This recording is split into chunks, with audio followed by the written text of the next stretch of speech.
Content creators once again are going to ruin another game for casuals.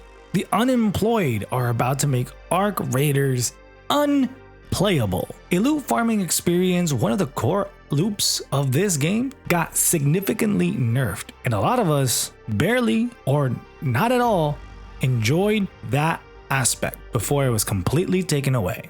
But we're pumping the brakes here. I would like to ensure we stop a rift between us raiders before things get way worse or blown out of proportion. There is already a lot of good indication that this was not done lightly, and I believe us as players need to trust the process. The permanent commitment to a skill point is now a glaring red flag. Now, I'm a player who likes to save a bunch of skill points before committing. I've always played games like this, and in this game in particular, it was more so because I was still learning not only the game, but this genre itself. And now knowing this particular change, I can pivot the way I'm building my raider. No harm, no foul. But players who committed now on that track, either getting there or on their way there, are getting punished. And it leaves us grinding the game at a normal pace a bit lost. We are now even more going to second guess ourselves on the skill point commitments on the skill tree in our progression. We're going to be afraid to make those decisions. That's definitely not healthy long term. But what actually happened?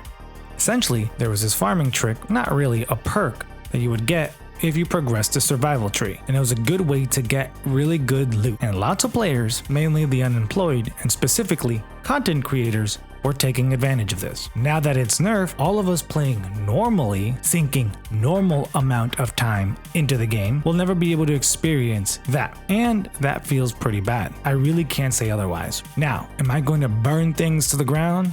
No, it really isn't that serious. For one, I think the balance change makes sense. The real issue is the fact of how permanent currently the use of a skill point is. I think the blowback would have been less significant, well, if we had the option. And I lean towards this simply because of how I'm seeing the discourse around, well, the devs announcing that they're going to be looking into allowing us to respec, and how positive I guess that reaction is being met, and possibly how that is helping quell the anger around this issue. It shows to me that, well, that is really the core issue. I personally did not mind not having a respec option per se, but again, it's mostly because of how I enjoy the process of acquiring skill points. So it's really due to my tendency of being a hoarder